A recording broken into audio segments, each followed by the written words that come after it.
On en parle avec Cyril Payen. Le coup d'État est visiblement réussi au Niger. Il semble maintenant consommer, effectivement. Cela vient de tomber. Il y a eu apparemment des consultations ce matin avec les membres du CNSP, donc cette junte militaire qui s'était autoproclamée au pouvoir il y a 48 heures.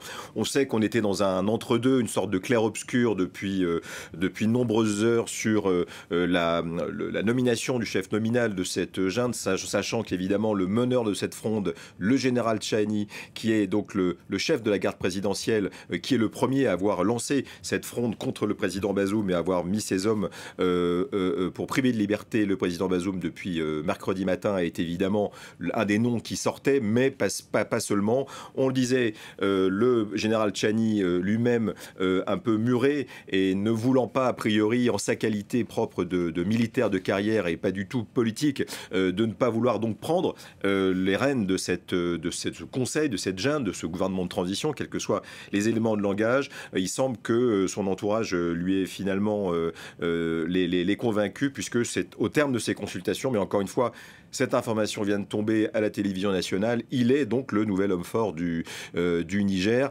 C'est une surprise dans la mesure où beaucoup de noms circulaient et qu'on laissait entendre dans les milieux informés à Niamey que lui ne voulait pas, effectivement, être en première ligne, qui disait « je suis un militaire ».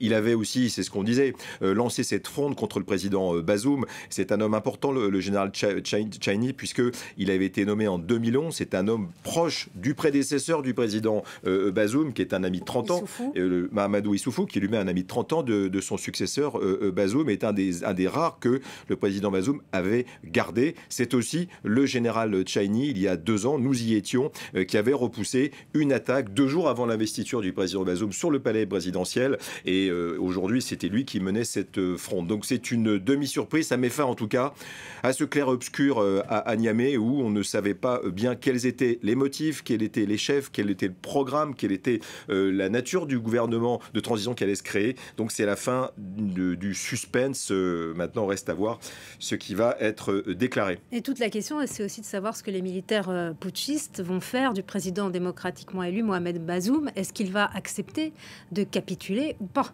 Parce que oui, effectivement, puisqu'on a le net sentiment que ce n'est pas du tout le cas pour l'instant, puisque ça fait bientôt presque, c'est le 3e jour maintenant, où le président Bazoum, on le sait, est reclus dans sa résidence attenante au palais présidentiel, encerclé, retenu par les membres de la garde présidentielle, mais il communique, on l'a vu, avec le monde entier, pas plus tard qu'il y a quelques heures avec le président Macron, chef d'un État partenaire privilégié du Niger. Donc on était aussi dans une sorte de situation un peu paradoxale, où tout allait très vite et puis redevenu extrêmement lent, avec un président retenu, mais qui pouvait communiquer avec la communauté internationale qui avait presque unanimement, à part évidemment le camp des pays voisins, Burkina Faso, Mali, et puis certains alliés en Russie, bien condamné ce coup, en espérant qu'il allait y avoir diplomatiquement une médiation venant notamment de la CEDEAO ou des pays de la région qui essayaient de conserver les prérogatives démocratiques de ce pays. Donc il semble que le président Bazoum maintenant s'est confirmé,